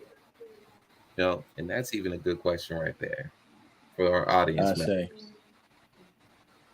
I say. So I know you just gave me chills. Yes. Yes. Really appreciate that. Huge, yeah, that's huge. That says a lot. Again, this is the stuff that people don't want to talk about. This is what that is. Big facts. Yeah, the ego is demonized, right? It's been demonized, and it's been an innocent bystander. It's been an innocent bystander, Taking all the hits. Yeah. It's been the puppet. Everybody's blaming the puppet. Yeah. You know what? And probably even in the same fashion as we would look at any other tool, right? You can demonize the tools and say, "Oh, this is the cause of suffering," right? So you got this gun, or you have this knife, this pan. How you use it That's the mark of your character. So it's on you. It's how you use it. How you use it. So all right. Yeah. People are blaming their ego. That's right. It's like Amina said earlier. Everybody wants to use it as a scapegoat. You know, it's not. Remember, the ego is just a reflection of you. That's just it's just an expression of what's your internal ideas and concepts. You know, that's what it is. So the ego has no choice but to reflect that and express that. So yeah. So she said, I find the categorization of unreformed and reformed ego to be interesting because unreformed would be unchanged, unchallenged. That's right. So this is what we're talking about is that Set was in his unreformed self. Now Set is a divine being. Set, and remember, Set also is the base for Satan, or they used to call it Setian, the Setian nature. So, and it's literally the nature of the lower self. It when it's not in service of the higher self, then it's in service of the urges of the of the human self. Okay, the urges of the human body. So this is where likes, dislikes, so our desires come in, emotionality, our emotional conditions, how we feel about something, and also our sensuality, so those things, those basic urges and stuff like that we get, that we also that's also constructed from the animal brains, from the animal part of our being, and so it's an unreformed ego. We answer to those things, it would seek those things. So that's what I was reading. Let me see if I can get back to my list, and hopefully that can inspire Nikki to go ahead and call in. All right. So that unreformed ego, it asks to be respected, it asks for love, it asks to be acknowledged, seeks domination of others, and seeks sympathy from others. Clout seeking, vain, vanity, vain, self-absorbed, and also absorbed in others. So like people pleasing. So all this is part of the unreformed part of ego, the unreformed version. Whereas we all know once that ego becomes reformed, then it seeks to give respect. It doesn't ask for it, because that's one thing that you have to give in order to get. Give respect to the yogi. Is that her? Okay, go ahead. You're on the Things That People Don't Want to Talk About podcast. John Skywalker speaking. Who am I speaking with? This is Nikki. I'm calling because I'm really, really trying to see how, like, some of these egos can be, as far as, like, put on a level to where we can, like, not be so sarcastic, so mean, so cruel, so all those different things towards each other, and at the same token work and not just in your working environment, just in your everyday living environment, without being so harsh towards each other and putting each other on levels as far as like not labeling people by what they have materialistically to things like that. But your question is what exactly for us, the things that we don't want to talk about? Oh, so that's the name of the show, right? So in terms of like what the question is, I mean, we have several here. I mean, we could start with do you confuse confidence as your ego, or have you acknowledged that you have an ego? It's, you know what, I'm a humble person, so it's hard for me to have an ego. I'm very humble, and I'm a believer in God. So like I just don't believe that is something that is even brought when it's labeling me, even saying my name. That's something that I'm just not into, is having an ego. And a lot of people say that I'm a beautiful person inside and out, but I just don't believe in having an ego. Hey, brother. Let me talk. Excuse me for 1 second. No. I can't tell why you. Excuse me for a second. Hello? Hello. Oh, okay. Call dropped. You can call back, Nikki. The call had dropped. Dang, there was so much to unpack there. Yeah. So much to unpack. Well, let me just say, I mean, so based on the information that's been given tonight, do we or do we or do we not have an ego? Is that possible not to have an ego? Is it possible not to have an ego?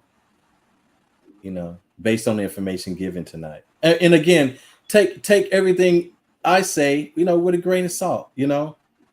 I'm just saying, do your own, go within and research that. Let that hit your intuition, your inner self, and sit with it for a while. Don't just take what I say to be absolute and true. These are my assessments, that I've set with, after listening to all these things. These are, when I sat with myself, and then when I checked in various places, this is what I've come up with, and this is what I've settled on. Doesn't have to be what you settle on. Doesn't have to be what you settle on. And you're not wrong if you disagree with me. I don't think you're wrong at all if you disagree with me. You have that every right. Go ahead. All right, this is things that people don't want to talk about. John Skywalker speaking. I'm sorry, my phone went out. Oh, okay. Yes, I'm sorry. My phone went out. So it's just like I was saying, with me being the humble person that I am, it's kind of hard to say, Nikki and ego in the same sentence. When is the right time to have an ego? Well, let's start with what do you believe the ego to actually be? Like, what is your definition of an ego? To me, that's a really, really, I don't think that's a good word to even define people as. I think people should, an ego should be humbleness. Okay. It could be, right? It could be. Yes, a person's ego should be humbleness, and to me, ego is like placing yourself above someone. Okay. That's one quality. What are some other ones? We just want to get a clear view of how you see the ego, how you conceptualize the ego. I just consider, like I said, ego not to be humble. Is that not a good thing to classify ego as? Would you say it's like vanity, pride, arrogance? Pride. All right, so being toxic. Well, what if it's also about being resilient, being sophisticated, being clever, being sly, being witty, being humorous? Could you see that also as being the ego? It just depends on if a person has an inch of humbleness within themselves. If you don't have an inch of humbleness within, your personality, within your attitude, to, hear other people out, to, let them express themselves, ego could be something that's toxic. You know what I'm saying? Okay. It could be something that's really, really toxic. Not something that, you would say, I have an ego and be proud of. You want to have an ego, but also have personality and to have. Okay. Am I getting sidetracked, or am I on the right page? Well, so in terms of think that ego is good, but ego is not always good. Right. So I think that's based off of. I'm sorry. Go ahead. Go ahead, King Nogor. And some people don't. They want to, to classify themselves as, well, I have an ego, and there's certain things that I go for, and certain things I don't go for. You want to have a sense of humbleness in your spirit. Just having an ego and thinking, you know, that you're above someone, that's not always good. That's not always good. Because at the end of the day, we are all judged by God. Mm-hmm. And, you know, what you do to others, it comes back to you 10 times. Mm-hmm. Those are some of the things people don't want to talk about, in my opinion. Mm. That's right. Personal accountability. It sounds like that's what you're taking personal accountability for how, you know, people are treated, and it's okay to have an ego in certain situations. That's what I would say. Okay. But the way you treat people, and I was listening to the young lady saying something about why they killed Tupac and blah, blah, blah. And, you know, I'm not there putting down what she said, but you never know the reason why someone was actually killed or anything of that nature. But the thing is that I don't know if she was saying because of his ego or what, you know, that's a deep situation to really get off into, you know, to say the reason why someone was killed, because we may never know. But the whole thing is just like having an ego on a certain level and still putting some humbleness into it, being humble, having a certain way to hear other people out and to be humble. What do you think about that? Right or wrong? Okay, so I can see. I understand what you're trying to say. You're really encouraging everyone to take some personal accountability in how they manage their ego, because we see a lot of toxicity in terms of egoic expressions. We see a lot of toxicity in relationships. People not exercising their virtues, being kind, being compassionate, and it being genuine, being authentic, being loving, being kind, being patient. Right. So we're talking about exercising our strengths in our social interactions to bring out the best in us, to bring out the ideal selves, right? Through the expression of the ego. Yeah. So and I just wanted to say, you know, one thing that I really am, and I think this is and I even like her logo, God level. And I'm growing to know her personally. I really, really adore Renee Wright. She is such a humble, just great spirited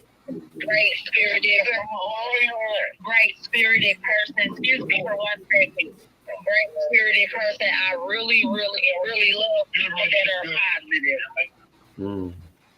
positive. I say. We receive that in her name.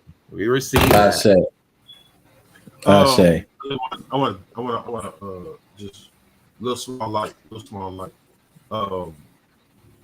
To any of the callers that might be coming in, or I don't say callers, I'm going to say anybody that's watching this podcast. The name of the podcast is God Level. The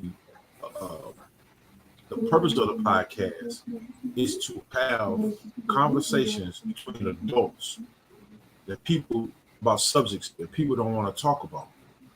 And that's what we brought up for today. And we've been dealing with a lot of mental health issues prior to today. But today we're talking about, do you even acknowledge an ego? Do you have an ego? What's a healthy ego and what's an unhealthy ego? For some people that are just now chiming in, God Level, the brand and the name of this podcast has nothing to do with religion. I just want to put that part out. It has nothing to do with religion. Not against religion. We're not promoting religion, anything like that. That's not what's going on here. We're basically trying to bring our community awareness to a level of consciousness to understand that certain conversations need to be had, even if they may ruffle your feathers, even if it puts you back against the wall, to provoke cognitive thinking. Because there is more than one way to address a situation, but we don't want to have a conversation. We're too busy, and I'm going to use today's subject. We're too busy heading our own ego, to which it doesn't allow us to take in another person's perspective. And that can be very conflicting in communication. We're not being able to take what another person may have to say versus what we feel is supposed to be quote unquote right or wrong. Ms. Loveshine pointed out something that I said earlier. Well, hold on for a minute, bro. Did you have any other comments to make, Nikki? Okay, I guess she had already hung up. Okay, continue, bro.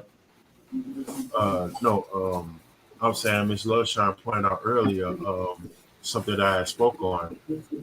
Master John Skywalker, you alluded to it as well, and brother Salah Ahmed, he executed on it firmly. Sometimes the ego is formed due to circumstances, situations, and also trauma triggers and things that we encounter in life. But it's nothing more than Amina said, it's a reflection. It's a reflection of oneself. And sometimes when we see our ego, we don't like it.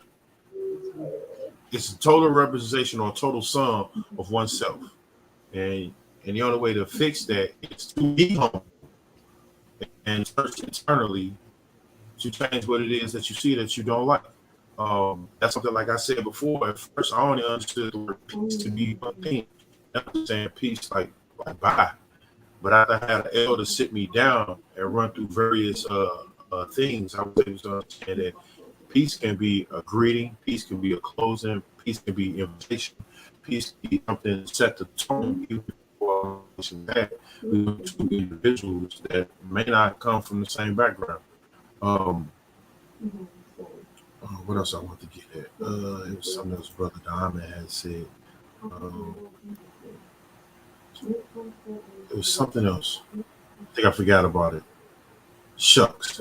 But I just want to say that's the purpose of this podcast is to bring our community a little bit closer together and help provoke thought each and every individual. Also, like I said, lately we've been dealing with mental health, and part of our ego will oversight certain health issues that we do personally have or have been trying to heal from.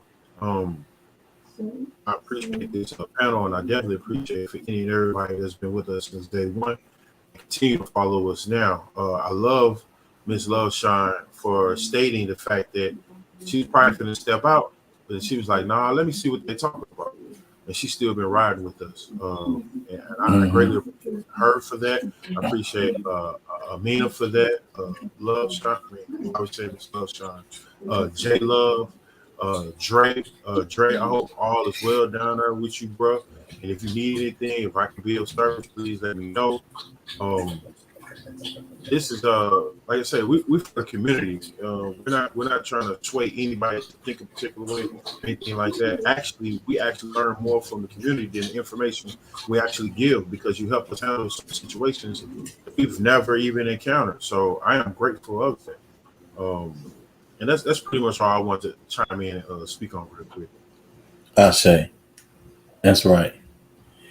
And I know we over just a little bit, but before we go, I just wanted to make sure we have a we examine the definitions of the ego that's out there. You know, so the definition of ego is a person's sense of self-esteem or self-importance, right? And then from a psychoanalyst standpoint, and what is psychology, it is the part of the mind that mediates between the conscious and the unconscious and is responsible for reality testing and a sense of personal identity. Yes. All right. Then from a philosophical standpoint, in metaphysics, it's a conscious thinking subject, is what the ego is. Okay. So neither one of these, you can't feel like that you can get rid of it from any one of those definitions. It's not something you get rid of. And like I say, it's something that's actually very active in everything that you do. So it's not something you can be without at any time. All right. And so and I think that comes all the way from the understanding that even in ancient times, how they view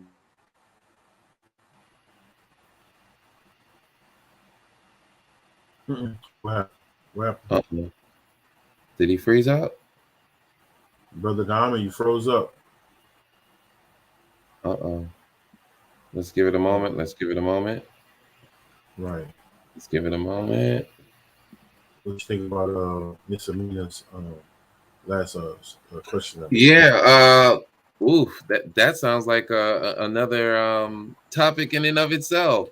Yeah, that's because I mean it's all about perspective, right? So humility helps Yes. to. Oh wait, is he back? I am. Okay, Something weird just happened. I don't know what happened. Did I just freeze or what? Yeah, you just froze up big time. Yeah. Everything just went kind of like stopped, but I had internet connection and everything. I don't know what that was. But anyway, I was really at the end of what I was saying. Yeah, I was just talking about what the in these definitions. So it's something that we cannot be without. Even in ancient times, they saw ego being an aspect of our total being. So it is something that, like I say, is the puppet. You know, it's this thing. You know, and every time it moves, it's us making it move. So you cannot be without ego. That's not something you cannot not have. Okay, you always gonna. That's it's a part of you, and but you can dress it up and you can make it present how you intend to. It is still at the subject. It's still at the will, beck, and call of consciousness, which is you. So that's my finishing statement on it. King. What about you? Small quick example. Brother Diamond spoke on it before. I think me and Master Skywalker, we did with dab on it. I want to say with the ego, if you look at animal behavior, especially the lion ego supersedes him throughout the jungle, and it's always present even before he gets there. Matter of fact, whether it's danger or no danger, the lion's gonna always be who the lion is. It's always going to be there, and the king of the jungle knows that. The king of not just necessarily the king of the jungle knows that, but the animals of the jungle understand that the lion is going to be what the lion is, and that's just that. He's going to be a beast. He's going to be a master. He's always going to will himself through whatever's going on, whether it's to eat or to protect. And I don't think that is necessarily negative or positive. It just is. Depending on how you will your ego, it can be negative. But be mindful that when you see your shadow and you don't allow you to see, it might be time for you to do a little self-checking on your ego. For me, that was very important. And the most humbling experience of humility was for me to definitely backpedal through all my lessons that I failed at, so I can bring myself to the point where I am right now. And that is to be not necessarily from a knowledge, wisdom, understanding, culture, power, and also acknowledging the good within me. I'm able to say that I am of service to my community and this is my nucleus, which brings me ultimate peace. And I am very, very, very grateful of it. And I understand there is no positive without negative, and there's no negative without positivity. So I operate in both facets, but being of service. That's all I have. Okay. All right, so let's end it off like this. You can call me master, master of my faith. You can call me master, master of my faith. Who will you call before it's too late? I will call my master, master of my faith. See, life is a revolving door. Sometimes we have no handle on it, but everything will be fine, as Tisha Campbell in the 90s. The pages of a book is where you'll find me. The watchmaker, your attention span is so timely. A contract for eternal life, you can sign me up. In these clone wars, the way to win is Siamese. I be in deep water. Luckily, I have high knees. Became the Skywalker everybody thinks so highly of. And I never been afraid of solitude. No need to complain if they don't want to rock with you.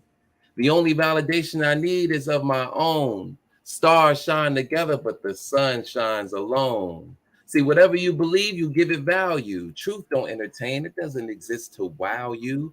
Netflix to distract you from your afflictions. Claim to see God while hiding behind religion.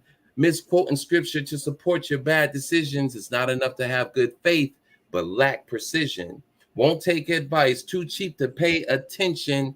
They can take your money, but they can't take your wisdom. Glass is half empty, but treat it like it's the fullest. I'm the type to fall and bounce back like a rubber bullet, to run into a clock till I ran out of time. Living in my heart, which stands out my mind. Rather master my mind, because I don't know how to gamble. Rather be silent, because I don't know how to ramble. Why lead with your words when you can lead by example? The intelligence I show off will never get canceled. I'm on a higher plane. It's Mach 3 when the air travels. Top to bottom, from the crown to my sacral chakra. Flow so heavy, make a gallon follow the leader. Your faith don't mean shit if the God don't believe you. Do, re, fa, sol, la, ti, do. I'm saying, mind your business. Don't worry about me. Yo, pray for the miseducated Negroes and manifest quietly. You never heard a tree grow. Blessed. Blessed. So, all right, brother. Audience members, we thank you for chiming in, for plugging in, for sharing your energy, sharing your thoughts, for your call-ins. We greatly appreciate you.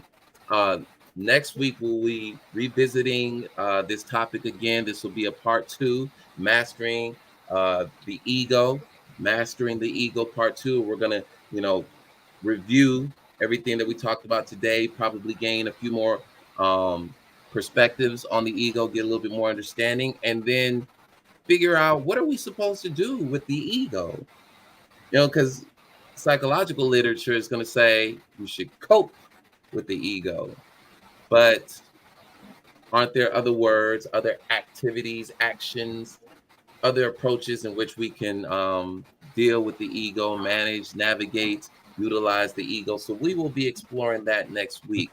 This is things that people don't want to talk about, sponsored by and created by God Level. We will see y'all next week. Bless up and vibrate higher.